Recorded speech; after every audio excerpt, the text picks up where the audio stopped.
بسم اللہ الرحمن الرحیم۔ السلام علیکم ورحمۃ اللہ وبرکاتہ۔ دوستو کیسے ہیں آپ؟ امید ہے کہ آپ سب خوش ہوں گے اور اللہ تعالیٰ آپ سب کو ہمیشہ اسی طرح خوش و خرم ہی رکھے۔ تو دوستو آج یکم محرم الحرام ہے، یوم شہادت حضرت عمر فاروق رضی اللہ تعالی عنہ۔ ہم نے بچپن میں پڑھا تھا مقدونیہ کا الیگزینڈر 20 سال کی عمر میں بادشاہ بنا۔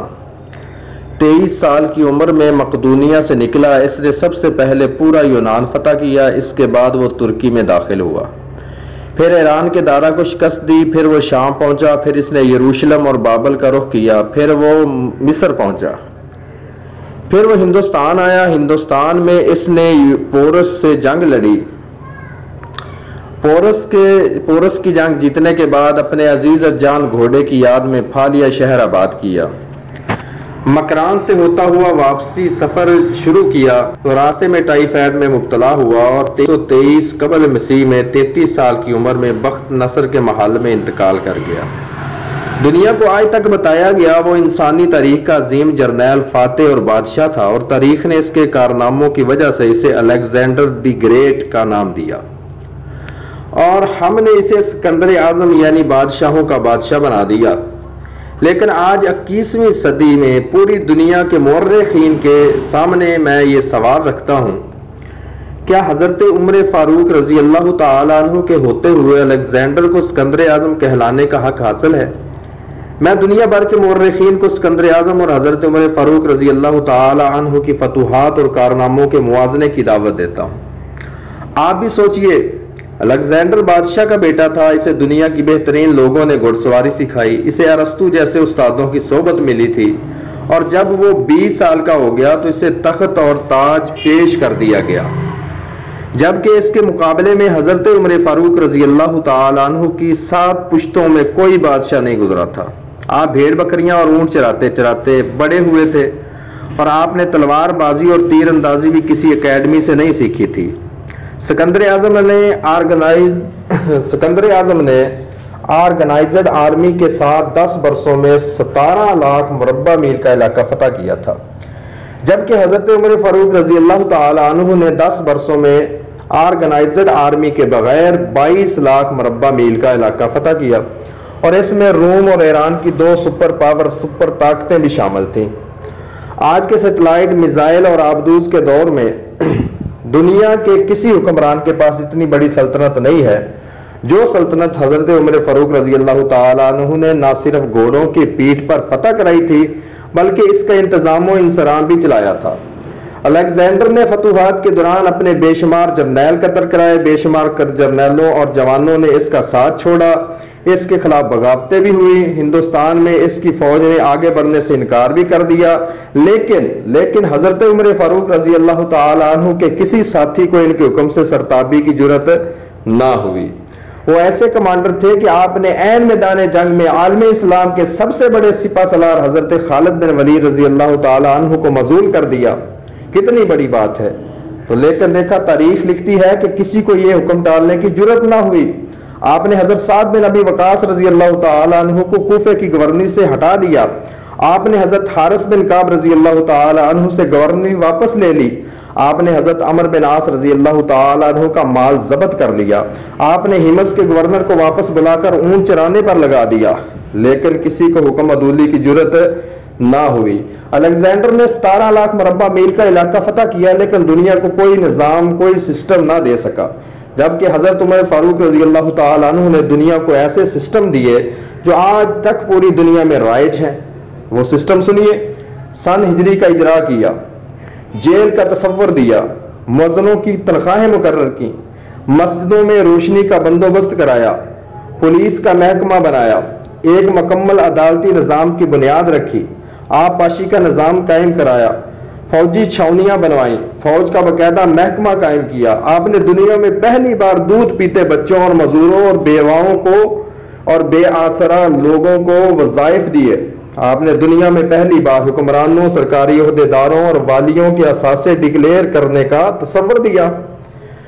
آپ نے بے انصافی کرنے والے ججوں کو سزا دینے کا سلسلہ بھی شروع کیا۔ آپ نے دنیا میں پہلی بار حکمران کلاس کی اکاؤنٹیبلٹی شروع کی۔ آپ راتوں کو تجارتی قافلوں کی چوکیداری کرتے تھے۔ آپ فرمایا کرتے تھے جو حکمران عدل کرتے ہیں وہ راتوں کو بے خوف سوتے ہیں۔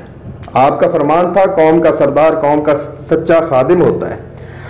آپ کی مہر پر لکھا تھا، حضرت عمر کی مہر پر لکھا تھا عمر نصیحت کے لیے موت ہی کافی ہے۔ آپ کے دسترخوان پر کبھی 2 سالن اکٹھے نہیں رکھے گئے۔ آپ زمین پر سر کے نیچے اینٹ رکھ کر سو جاتے تھے۔ آپ سفر کے دوران جہاں نیند آ جاتی تھی آپ کسی درخت پر چادر تان کر سایہ کرتے تھے اور سو جاتے تھے، اور رات کو ننگی زمین پر دراز ہو جاتے تھے۔ آپ کے کرتے پر 14 پیوند لگے تھے، اور ان پیوند میں سے ایک سرخ چمڑے کا پیوند بھی تھا۔ آپ موٹا کھردرا کپڑا پہنتے تھے۔ آپ کو نرم اور باریک کپڑے سے نفرت تھی۔ آپ کسی کو جب سرکاری عہدے پر فائز کرتے تو اس کے اثاثوں کا تخمینہ لگوا کر اپنے پاس رکھ لیتے تھے، اور اگر سرکاری عہدے کے دوران اس کے اثاثوں میں اضافہ ہو جاتا تو اس کی اکاؤنٹیبلٹی کرتے تھے۔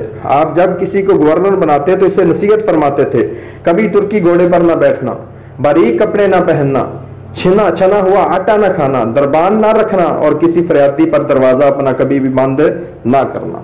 آپ فرماتے تھے ظالم کو معاف کر دینا مظلوموں پر ظلم ہے۔ آپ کا یہ فکرہ آج بھی انسانی حقوق کے چارٹر کی حیثیت رکھتا ہے کہ مائیں بچوں کو آزاد پیدا کرتی ہیں، تم انہیں کب سے غلام بنا لیا۔ فرمایا میں اکثر سوچتا ہوں اور حیران ہوتا ہوں کہ عمر بدل کیسے گیا۔ آپ اسلامی دنیا کے پہلے خلیفہ تھے جنہیں امیر المومنین کا خطاب دیا گیا تھا۔ دنیا کے تمام مذاہب کی کوئی خصوصیت، اسلام کی سب سے بڑی خصوصیت عدل ہے۔ دنیا کے تمام مذاہب کی کوئی نہ کوئی خصوصیت ہوتی ہے، اسلام کی سب سے بڑی خصوصیت عدل ہے، اور حضرت عمر فاروق رضی اللہ تعالیٰ عنہ وہ شخصیت ہیں جو اس خصوصیت پر پورا اترتے ہیں۔ آپ کی عدل کی وجہ سے دنیا میں عدل فاروقی ہو گیا، عدل کو عدل فاروقی کہا جانے لگا۔ آپ شہادت کے وقت مقروض تھے، چنانچہ آپ کی وصیت کے مطابق آپ کا واحد مکان بیچ کر آپ کا قرض ادا کر دیا گیا، اور آپ دنیا کے واحد حکمران تھے جو فرمایا کرتے تھے میرے دور میں اگر فرات کے کنارے پر کوئی کتا بھی بھوک سے مر گیا تو اس کی سزا عمر فاروق رضی اللہ تعالیٰ عنہ کو بھگتنی پڑے گی۔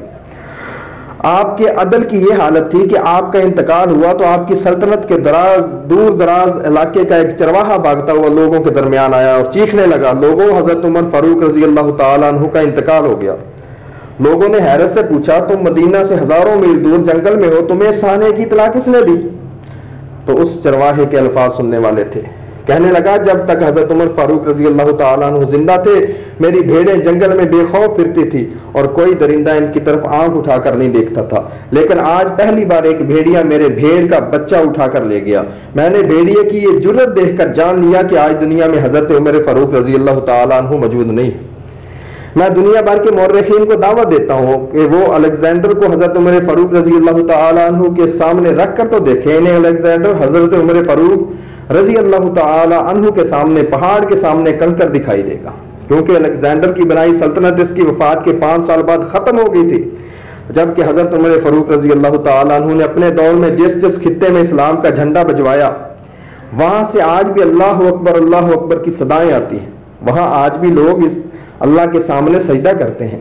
دنیا میں الیگزینڈر کا نام صرف کتابوں میں سمٹ کر رہ گیا ہے، جبکہ حضرت عمر فاروق رضی اللہ تعالیٰ عنہ کے بنائے ہوئے نظام دنیا کے 245 ممالک میں آج بھی کسی نہ کسی شکل میں موجود ہیں۔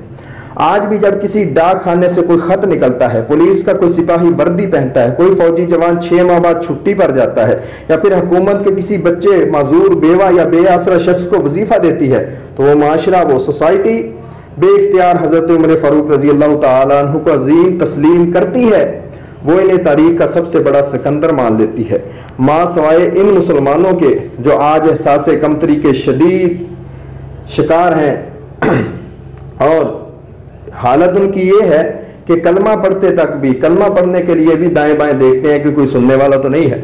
لاہور کے مسلمانوں نے ایک بار وقت تھا، لاہور کے مسلمانوں نے ایک بار انگریز سرکار کو دھمکی دی تھی کہ اگر ہم گھروں سے نکل پڑے تو تمہیں چنگیز خان یاد آ جائے گا۔ اس پر ایک ہندو جواہر لال نے کیا کہا تھا، کہنے لگا کہ مسکرا کر کہا افسوس آج چنگیز خان کی دھمکی دینے والے مسلمان یہ بھول گئے کہ ان کی تاریخ میں ایک حضرت عمر فاروق رضی اللہ تعالیٰ عنہ بھی تھا، جن کے بارے میں مستشرقین اعتراف کرتے ہیں کہ اسلام میں اگر ایک عمر اور ہوتا تو دنیا میں صرف اسلام ہی دین ہوتا، اس کے علاوہ کوئی دین نہ ہوتا۔ ہم آج بھی یہ بھولے ہوئے ہیں کہ ہم میں ایک حضرت عمر فاروق رضی اللہ تعالیٰ عنہ تھے، جن کے بارے میں رسول اللہ صلی اللہ علیہ وسلم نے فرمایا تھا میرے بعد اگر کوئی نبی ہوتا تو وہ عمر ہوتا۔ السلام علیکم۔